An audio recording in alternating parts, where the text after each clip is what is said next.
Hello everyone, आज 6 अक्टूबर 2025 है। और जैसा कि हम डेली जो एमसीक्यूज़ हैं करंट अफेयर्स के, उनको यहाँ पे डिस्कस करते हैं। एमसीक्यू डिस्कस करते हैं, साथ ही सारे स्टैटिक टॉपिक भी डिस्कस करते हैं। तो कल और परसों जो वीडियोज़ अच्छे व्यूज़ जा रहे हैं, तो आप लोग जब देखते हैं तो इसे लाइक भी करते हैं, जिससे और लोगों तक ये वीडियोज़ जाएँ। आज कौन कौन से टॉपिक हम यहाँ पे देखने वाले हैं? एक तो है पुलिकट लेक का टॉपिक है यहाँ पर। पुलिकट लेक से रिलेटेड टॉपिक है, तो हम पूरा लेक जो इंडियन लेक सिस्टम है, कितनी लेक हैं, बड़ी लेक कौन सी, छोटी कौन सी है, आर्टिफिशियल है, तो बहुत सारे ऐसे फैक्ट्स जानेंगे जो इंपॉर्टेंट रहते हैं एग्जाम के लिए। फिर यहाँ पे अगर आप देखोगे एक आर्टिकल है किसको लेके, जो माइग्रेटरी बर्ड्स को लेके है, तो उसके बारे में यहाँ पे जानेंगे। इसके अलावा तीसरा आर्टिकल यहाँ पे आपको एक पाइपलाइन है, नाटो पाइपलाइन सिस्टम, उसके बारे में जानने को मिलेगा, चर्चा में थी। साथ ही साथ अगर आप देखोगे मोनो इथिलीन ग्लाइकोल के बारे में आर्टिकल था, उसे यहाँ पे देखेंगे। इसके अलावा वाल्मीकि जो टाइगर रिजर्व है उसको लेके आर्टिकल था, उसके बारे में समझेंगे। टाइगर रिजर्व के बारे में जानेंगे थोड़ा सा, कौन कौन सा टाइगर रिजर्व कब शुरुआत हुई थी, पहला कौन सा था, वो सारे फैक्ट्स देखेंगे। डार्क स्टार्स के बारे में आर्टिकल था, उसके बारे में समझेंगे। इसके अलावा अगर आप देखोगे एस्फिक्सिया अकर्स कि जब शरीर में ऑक्सीजन ना हो, या तो एक ऐसी सिचुएशन होती है, एस्फिक्सिया उसे बोला जाता है, उसके बारे में यहाँ पे देखेंगे। साथ ही साथ अगर आप देखोगे यहाँ पे ध्वनि मिसाइल के बारे में न्यूज़ थी, उसे समझेंगे यहाँ पे। तो इस तरह से 9 क्वेश्चन यहाँ पे हम देखेंगे। तो आइए बात करते हैं पहले एमसीक्यू की। पहला एमसीक्यू यहाँ पे बात कर रहे हैं पुलिकट लेक के बारे में। पुलिकट लेक के बारे में स्टेटमेंट क्या है कि it is India's largest brackish water lagoon locality entirely in Andhra Pradesh. यह भारत की सबसे बड़ी खारे पानी झील आंध्र प्रदेश में स्थित है। ब्रैकिश वाटर मतलब कि ओशियन का बैक वाटर यहाँ पे आता है। सपोज करो ये इंडिया का लोअर मैप है, तो यहाँ पे इस तरह ना हो कि ये इस तरह है, थोड़ा सा घुसा हुआ है, तो यहाँ पे आंध्र प्रदेश में पुलिकट एक लेक है। अब इसका आप टेलीग्राम चैनल में जाएंगे तो वहाँ पे आपको पूरा मैप मिल जाएगा, जितनी लेक्स हैं सभी के बारे में आपको टेलीग्राम में एक फोटो मिल जाएगी चैनल में, ऑफिशियल चैनल में। ठीक है, तो इंडियाज अफेयर्स बाय दिवस द्विवेदी टेलीग्राम चैनल है, उसमें जाके आप देख सकते हैं। दूसरा ऑप्शन कह रहा है the lake is separated from the bay of Bengal Sriharikota island. ये बे ऑफ बंगाल से अलग होती है श्रीहरिकोटा आइलैंड, वो द्वीप भी है यहाँ पर। तीसरा, it was designated as Ramsar site 2002। तो रामसर कन्वेंशन जो 1971 में हुआ था, जो बात करता है कि ऐसे जो साइट्स होते हैं उनके कंजर्व करने की बात करते हैं, उसमें 2002 में इसको रजिस्टर किया गया था। इन तीनों में से कौन सा स्टेटमेंट सही बताइए? 2 और तीसरा सही है। पहला इसलिए गलत है कि लार्जेस्ट ब्रैकिश वाटर लेक नहीं है। कौन सी है लार्जेस्ट लेक? लार्जेस्ट लेक है आपकी चिल्का। जो चिल्का लेक है जो उड़ीसा में है, वो लार्जेस्ट लेक है भारतीय खारे पानी की जो झील होती है उनमें। ठीक है, अब अगर आप देखो पुलिकट के बारे में, तो पुलिकट कहाँ कहाँ फैली? एक तो आंध्र प्रदेश में फैली है, दूसरा तमिलनाडु में भी ये टच करती है। ठीक है, ये भी बात आपको यहाँ पे पता होनी चाहिए। ठीक, अब इसके अलावा यहाँ पे अगर आप देखो जो हरिकोटा आइलैंड है, उसमें क्या स्थित है? इसरो स्थित है। ठीक है, 2002 में इसको रामसर साइट क्लियर की गई थी, तो बात यहाँ पे सही है। यहाँ पे कुछ इंपॉर्टेंट इस पे वो पाए जाते हैं वर्ड्स पर, जैसे फ्लेमिंगो है, सी ग्रास है, ये पक्षियाँ भी यहाँ पे पाए जाते हैं। अब ये तो बात हमने यहाँ पे होगी। अभी क्या हुआ कि रिसेंटली जो फिशरमैन से उन्होंने डिमांड किया लॉन्ग टर्म सोल्यूशन की, सिल्ट थ्रेटन लेक लाइवलीहुड। तो जो सिल्ट की प्रॉब्लम आ रही है उसको लेके यहाँ पे डिमांड उठ रही है। अब हमने यहाँ पे ये सारी चीज़ देख ली। यहाँ पे क्या है कि 132 से ज़्यादा प्लांट्स वेराइटीज यहाँ पे पाई जाती है, जैसे मनिकार एलिंगी हो गया, स्पाइनिक्स लिट्रोरस हो गया, कैलेमस विमनालिस हो गया। तो इस तरह से बहुत सारे यहाँ पे पाए जाते हैं। इसके अलावा 200+ एवियन स्पेसीज, मतलब एवियन स्पेसीज भी पाए जाते हैं, उड़ने वाले पक्षी भी, सी ग्रास बेड्स पाए जाते हैं। तो बहुत सारी चीज़ यहाँ पे पाई जाती है। अब लेक सिस्टम के बारे में देखो तो लेक कई टाइप की होती है, जैसे फ्रेश वाटर लेक होगा, salt water, neutral, artificial, oxbow lake हो गया, इस तरह की लेक होती हैं। अब भारत में कुछ इंपॉर्टेंट लेक है, जैसे आप देखो मीठे पानी की फ्रेश वाटर की सबसे बड़ी लेक कौन सी है? उसको बोला जाता है वुलर लेक बोला जाता है। वुलर लेक कहाँ पे है? जम्मू कश्मीर में है। फिर अब अगर देखो सबसे बड़ी खारे पानी कौन सी है, साल्ट वाटर कौन सी है? चिल्का लेक। हमने यहाँ पर देख लिया कौन सी है, चिल्का लेक है। फिर ऊंची सबसे ऊपर स्थित कौन से है? जो वो सिक्किम में चोलामू जो लेक है, वो सबसे टॉप में स्थित लेक है, सबसे ऊंचाई में स्थित लेक है। कौन सी? चोलामू लेक। अब इसके अलावा क्या इंपॉर्टेंट है? इसके अलावा सबसे लंबी लेक कहाँ है? तो वेम्बनाड लेक सबसे लंबी लेक है। वेम्बनाड कहाँ पे? केरला में। ठीक है, वहाँ पे बोट वाला मुझे अभी एग्जैक्टली ध्यान नहीं है, बोट रेस भी वहाँ पे होती है। फिर इसके अलावा सबसे बड़ी आर्टिफिशियल लेक कौन सी है? आर्टिफिशियल लेक सबसे बड़ी देखोगे आप कौन सी है? तो गोविंद बल्लभ पंत या रिहंद जो लेक है, रिहंद बांध, वो सबसे बड़ा आर्टिफिशियल है। ठीक है, तो ये चीज़ आपको यहाँ पे याद रखना। और सेकंड लार्जेस्ट उदयपुर की जो लेक है वो है। तो इस तरह के लेक के बारे में हमने थोड़ा सा यहाँ पे जान लिया। अब सही आंसर क्या होगा? 2 और 3 वाली। क्वेश्चन नंबर 2 की तरफ बढ़ेंगे। यहाँ पे पेंटेड स्टॉर्क के बारे में, यहाँ पे पेंटेड स्टॉर्क। ठीक है, पेंटेड स्टॉर्क के बारे में चर्चा में यहाँ पे है। They are long distance migratory bird. ये बहुत बड़ी लंबी यात्रा करते हैं यूरेशिया में, यूरोप और एशिया में। They feed mainly on small fish using unique sweeping technique. इनकी विशेष झाड़ मतलब मछली पकड़ने की तकनीक है और मछली को ही खाते हैं। तीसरा, they are listed in near threatened under the IUCN red list, ये नियर थ्रेटन रेड लिस्ट में है IUCN की, ये आपको यहाँ पे बताना है, ठीक है। अब यहाँ पे क्या स्टेटमेंट सही है, कौन से गलत है? पहला स्टेटमेंट इनकरेक्ट है। जो ये यहाँ पे बोला जा रहा है कि माइग्रेटरी स्पीसीज है, ये माइग्रेटरी नहीं है। बेसिकली जो हमारा उष्णकटिबंधीय क्षेत्र है, अगर आप देखें ट्रॉपिकल एरियाज है, उसी में एशिया का एक पक्षी है, ठीक है, और दलदली एरिया में यह रहता है और चोंच से मछली पकड़ता है, जिस वजह से ये कहीं इसकी एक डिस्टिंक्टिव फीचर होता है। IUCN की रेड लिस्ट में नियर थ्रेटन, ये बात आपको यहाँ पे करेक्ट है। अब 9 के आसपास कैटेगरी होती है, जैसे अगर आप देखो सबसे खतरनाक क्रिटिकल इंडेंजर्ड होती है, फिर इंडेंजर्ड होती है, फिर वल्नरेबल होती है, फिर नियर थ्रेटन। तो फोर्थ सबसे डेंजरस जो कैटेगरी होती है उसमें यह आता है, ठीक है। ये चीज़ आपको यहाँ पे याद रखनी है। सही आंसर इसमें कौन सा हो जाएगा? सही आंसर हो जाएगा 2 और 3, इसका भी सही आंसर हो जाएगा। नाटो पाइपलाइन यहाँ पे काफ़ी चर्चा में थी। इसे कब स्टैब्लिश किया गया था? इसे जब कोल्ड वॉर हो रहा था उस दौरान इसे स्टैब्लिश किया गया था, और ये पाइप की लंबाई लगभग अगर आप देखोगे 10,000 किलोमीटर के आसपास है। तो यहाँ पे MCQs यहाँ पे बन रहा है कि it was established during the cold war, supply fuel to NATO forces.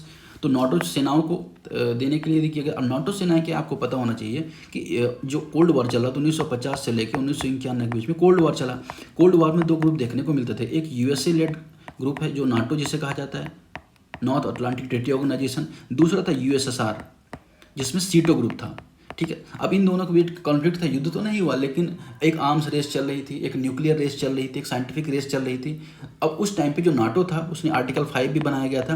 Article 5 का मतलब यह था कि कोई भी कंट्री अगर नाटो के किसी भी कंट्री पे अटैक करता है तो कंप्लीटली इंटायरली नाटो पे अटैक माना जाएगा। तो आर्टिकल 5 भी इंपॉर्टेंट है। आई थिंक इसको 1949 में इसको स्टैब्लिश किया गया था, नॉर्थ अटलांटिक ट्रीटी ऑर्गेनाइजेशन, जिसमें आपका ब्रिटेन हो गया, USA हो गया, कनाडा हो गया, यूरोपियन बहुत सारी कंट्रीज हो गया, यूक्रेन भी शामिल होने वाला था नाटो में। यूक्रेन शामिल होने की वजह से ये जो USSR है उसका डायरेक्टली बॉर्डर नाटो कंट्री से टच होता, इसलिए अगर आप देखोगे USSR ने यूक्रेन पे अटैक किया और रूस ने यूक्रेन के साथ अटैक किया, और रूस इनका दोनों कॉन्फ्लिक्ट अभी भी चल रहा है। तो ये चीज़ आपको यहाँ पे जाननी है। दूसरा, it include 8 national and 2 multinational pipeline system, इसमें 8 राष्ट्रीय 2 बहुराष्ट्रीय पाइपलाइन है। तीसरा, it is entirely manage by the NATO headquarters in Brussels, तो ये नाटो हेडक्वार्टर के द्वारा मैनेज किया जाता है, जो कहाँ पे है? ब्रसेल्स में। अब ये आपको बताना है कौन सा स्टेटमेंट सही है, कौन सा स्टेटमेंट इनकरेक्ट है, ठीक है। अब अगर आप देखें तो इसका जो तीसरा ऑप्शन है ये इनकरेक्ट है। ये नाटो के अगर आप देखो जो मैनेज, नाटो को मुख्यालय ब्रसेल्स में नहीं है। नाटो का मुख्यालय डिपेंड करता है कौन कौन से देश से, अलग अलग जगह इसकी समिट्स होती रहती हैं, तो ये डायरेक्टली ब्रसेल्स से कंट्रोल होता है। इस तरह से बात यहाँ पे इनकरेक्ट है। ब्रसेल्स क्या है? बेल्जियम की कैपिटल है ब्रसेल्स। और तीसरा ऑप्शन यहाँ पे इनकरेक्ट हो जाएगा। 1, 2 और 1 बचा। अब इसमें कौन से है? It include 8 national 2 multinational pipeline, ये बात यहाँ पे सही है। तो 1 और 2 इसका यहाँ पे करेक्ट आंसर हो जाएगा। क्वेश्चन नंबर 4 देखेंगे यहाँ पे, consider the following statements mono ethylene glyco के बारे में। अब ये है क्या? मोनोएथिली जो ग्लाइको है, एक अगर आप देखो एक कंपोनेंट है, अगर आप देखें जो रंगहीन है, कलरलेस होता है, कपड़े वगैरह बनाने में, फाइबर में, प्लास्टिक बनाने में, इसमें इसका यूज होता है। अब it is produce from the reaction of between water and एथेनिल ऑक्साइड, या जल और एथेनिल ऑक्साइड की रिएक्शन से प्रोड्यूस होता है। दूसरा, it is mainly use making polyester fibre PET bottles, तो जो पेट बॉटल्स होती हैं पॉलिस्टर फाइबर्स होते हैं, उनको बनाने में इसका यूज़ किया जाता है। तीसरा, it is highly toxic compound use an explosive stabiliser, ये एक हाईली टॉक्सिक कंपाउंड है।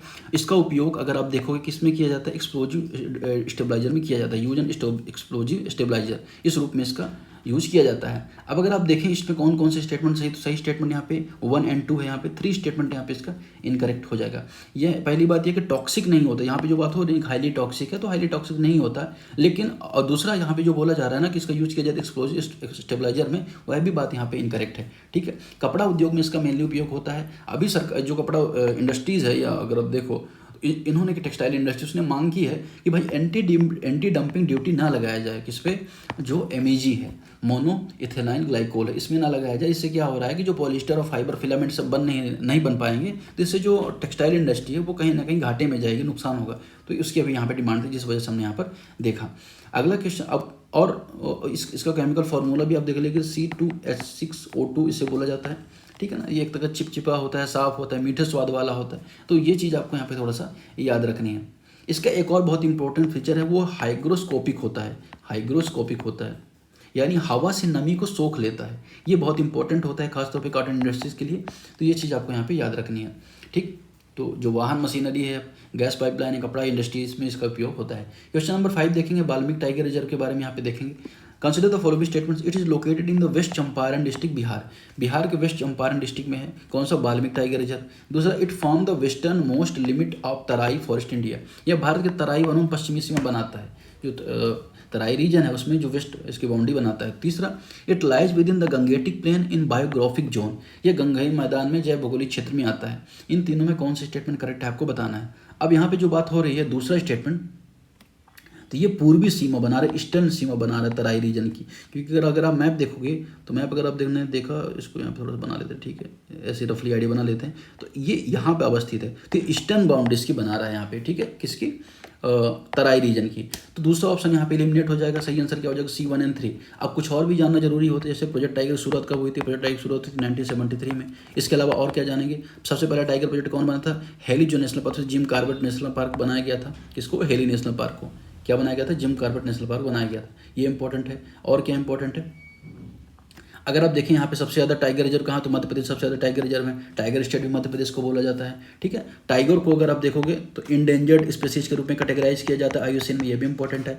भारत में जो 1972 वाइल्ड लाइफ प्रोटेक्शन एक्ट है उसमें शेड्यूल 1 में टाइगर को कैटेगराइज किया जाता है। और presently as per I know कि 57 के आसपास टाइगर रिजर्व भारत में हैं। इनको किसके द्वारा एडमिनिस्ट्रेट किया जाता है? तो नेशनल टाइगर कंजर्वेशन अथॉरिटी के द्वारा मैनेज किया जाता है। किसके द्वारा? NTCA के द्वारा मैनेज किया जाता है। हर 4 साल में सेंसस होता है। और प्रेजेंट में जो सेंसस हुआ तो उसमें अगर आप देखोगे तो नंबर ऑफ टाइगर की संख्या यहाँ पे बढ़ी है और 3000 प्लस यहाँ पे टाइगर्स वर्तमान में 3159 के आसपास हो गए हैं। ये भी आपको इंपॉर्टेंट याद रखना है। फिर सबसे बड़ा टाइगर रिजर्व कौन सा? तो नागार्जुन सागर श्रीशैलम सबसे बड़ा टाइगर रिजर्व कहाँ है? आंध्र प्रदेश में। UPSC की स्टेटमेंट था, ये याद रखना है। फिर स्मॉलेस्ट टाइगर रिजर्व कौन सा है? तो बोर टाइगर रिजर्व है। बोर टाइगर रिजर्व कहाँ है? तो ये महाराष्ट्र में है। ये भी इंपॉर्टेंट आपको यहाँ पे याद रखना है। फिर 2 जोन होते हैं, कोर एरिया होता है टाइगर रिजर्व में और बफर एरिया होता है, तो यह भी आपको यहाँ पे याद रखना है। और 29 जुलाई को टाइगर डे मनाया जाता है। तो इस तरह से कुछ हमने बहुत सारे फैक्ट्स यहाँ पे देख लिया। एक संस्थान है ग्लोबल टाइगर जो फोरम है, टाइगर का जो कंजर्वेशन उसको बढ़ावा देने का इंटरनेशनल बॉडी है, जिसको इस्टेब्लिश किया गया था 1994 में, ठीक है।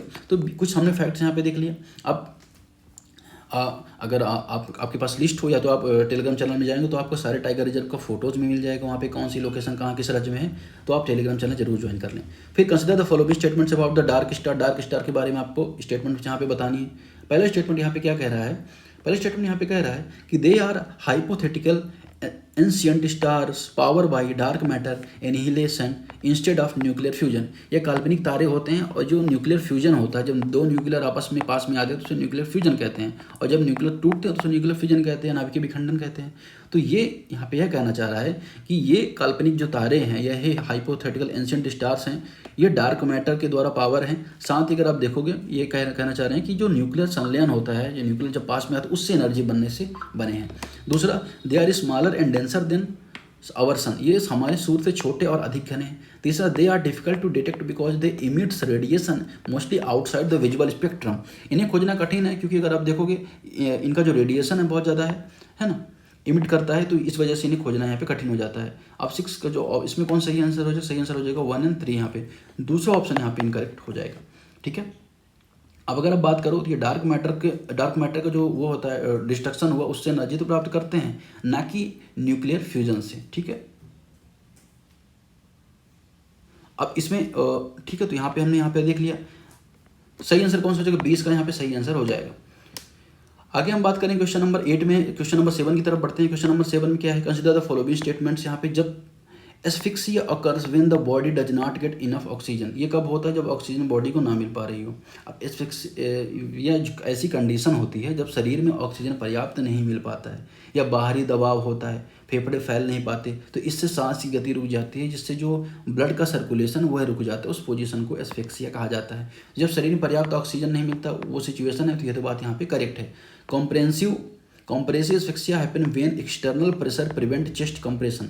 संपीड़न घुटन तब वो जब बाहरी दबाव से छाती का फैलाव रुक जाता है, यह बात यहाँ पे कही जा रही थी। ये भी बात यहाँ पे एकदम करेक्ट है। जब बाहर से दबाव पड़ता है ना, जैसे भीड़ वगैरह में कोई कुचल, जैसे क्या हुआ अभी रिसेंट में क्या हुआ कि तमिलनाडु में एक जो एक्टर हैं उनकी रैली थी, वहाँ पे कुछ लोगों की मौत हो गई। जब भीड़ में इस तरह की जब सिचुएशन आ जाती है, कुचल गए, तो बाहर से क्या हुआ ज़्यादा प्रेशर पड़ा तो ऑक्सीजन नहीं मिल पाई, जिस वजह से सिचुएशन हो जाती है और सांस रुक जाती है। तीसरा, it primary affect the brain and digestive organ first, ये प्राइमरली ब्रेन को अफेक्ट करता है, डाइजेस्टिव ऑर्गन। तो ये बात यहाँ पे इनकरेक्ट है। यहाँ पे अगर आप देखो क्या किसको इम्पैक्ट करता है, जो हमारा सर्कुलेशन सिस्टम है ना उसको इम्पैक्ट करता है सबसे ज़्यादा, ठीक है। तो तीसरा ऑप्शन यहाँ पे इनकरेक्ट हो जाएगा। सही आंसर क्या हो जाएगा, 1 2 यहाँ पे इसका सही आंसर हो जाएगा। क्वेश्चन नंबर 8 देखेंगे यहाँ पे ध्वनि मिसाइल के बारे में। ध्वनि मिसाइल रिसेंटली अगर आप देखो बहुत ज़्यादा चर्चा में रही, क्योंकि एक हाइपरसोनिक मिसाइल है। क्या है, हाइपरसोनिक, मतलब अगर सब सोनिक, सुपरसोनिक, फिर हाइपरसोनिक। तो तीसरी कैटेगरी के साउंड से भी बहुत तेज इसकी गति होती है। It is being developed by the DRDO as पर हाइपरसोनिक ग्लाइड व्हीकल। इसे DRDO द्वारा विकसित किया गया हाइपरसोनिक ग्लाइड व्हीकल की तरह। यह बात एकदम यहाँ पे करेक्ट है। अगर आप देखो मैक 5 to 6 के आसपास इसकी गति है, मतलब अगर आप देखो तो लगभग 7500 किलोमीटर पर घंटे के आसपास इसकी स्पीड यहाँ पे मिलती है इसको, ठीक है। बाद में ये 10,000 किलोमीटर तक की जो डिस्टेंस उसको भी ट्रेवल कर सकते हैं। It can fly at speed exceed Mach 5 has estimated range up to 10,000 kilometres. तो इसकी रेंज 10,000 किलोमीटर तक है, मार कर सकती है। तीसरा, it uses as conventional steel body without any radar stealth design. इसका निर्माण स्टेल्थ बॉडी से किया गया है जिसमें कोई स्टेल्थ टेक्नोलॉजी नहीं है, ये यहाँ पे कहना चाह रहा है। तीसरा स्टेटमेंट यहाँ पे देखिए इस इनकरेक्ट है। इसका जो ब्लेंडेड विंग बॉडी है इसको डिजाइन किया गया, और ये स्टेल्थ टेक्नोलॉजी इसमें इसको डिटेक्ट करना रडार में मतलब कि इम्पॉसिबल तो नहीं कह सकते, लेकिन हाँ इतना ईजी नहीं है, रडार से बचने में ये बहुत ज़्यादा सक्षम है। ये बात आपको यहाँ पे याद रखनी है। तो DRDO द्वारा इसे बनाया गया है, ये बात यहाँ पे एकदम करेक्ट है। सही आंसर क्या हो जाएगा इसका, 1 2 इसका यहाँ पे करेक्ट आंसर हो जाएगा। लास्ट क्वेश्चन देखेंगे यहाँ पे, consider the following statements about the Baratang island. Baratang island के बारे में यहाँ पे स्टेटमेंट आपको बताना है। It is host India's only mud volcano. यह भारत का केवल एक मिट्टी ज्वालामुखी पाए जाते हैं, मड वॉल्केनो में पाया जाता है ये, ठीक है। दूसरा, these volcanoes emits molten lava similar igneous volcano. यह ज्वालामुखी से अग्नि ज्वालामुखी की तरह पिघला हुआ लावा निकलता रहता है इनसे। तीसरा, it home to the Jarawas tribe Andaman Nicobar. अब ये अंडमान निकोबार में जारवा ट्राइब यहाँ पे रहती है, यह बात यहाँ पे आपको बतानी है। अब इनमें कौन कौन सा सही है ये आपको यहाँ पे बताना है। अब बारातांग जो पोर्ट है, सॉरी आइलैंड है कहाँ पे, ये जो पोर्ट ब्लेयर है ना, पोर्ट ब्लेयर की capital Andaman Nicobar capital port Blair, I think south Andaman में है, ठीक है ना। अब इससे 150 किलोमीटर दूर ये बारातांग आइलैंड है, ठीक है ना। अब अगर आप देखो कि यहाँ पे वाटर और गैस मुख्यतः मीथेन निकलती रहती है, ना कि लावा निकलता है। तो वाटर मीथेन निकलती है, तो यहाँ पे जो दूसरा ऑप्शन कह रहा है कि लावा परमानेंट निकलता रहता है, तो ऐसी बात यहाँ पे इनकरेक्ट है, ये चीज़ यहाँ पे गलत है। दूसरा ऑप्शन यहाँ पे इनकरेक्ट कर दो आप, ऑटोमेटिक सही आंसर आपका हो जाएगा B 1 and 3 ओनली, ठीक है। तो ये चीज़ आपको यहाँ पे याद है। रही बात इसकी जारवा ट्राइब यहाँ पे पाई जाती है, ये बात यहाँ पे करेक्ट है। अंडमान निकोबार द्वीप समूह के बारे में अगर आप जगह तो 10 डिग्री चैनल से अलग होता है। दूसरा, अगर आप देखोगे जो इंडियन ओशन में मेन आइलैंड है, इसमें अंडमान निकोबार में north Andaman, little Andaman, middle Andaman, south Andaman, फिर यहाँ पे 10 डिग्री चैनल, फिर ग्रेट निकोबार है यहाँ पे, ठीक है। ग्रेट निकोबार में भी 72,000 करोड़ का प्रोजेक्ट यहाँ पे चल रहा है, जो अगर आप देखेंगे कि मल्टी सेक्टर एक प्रोजेक्ट होगा।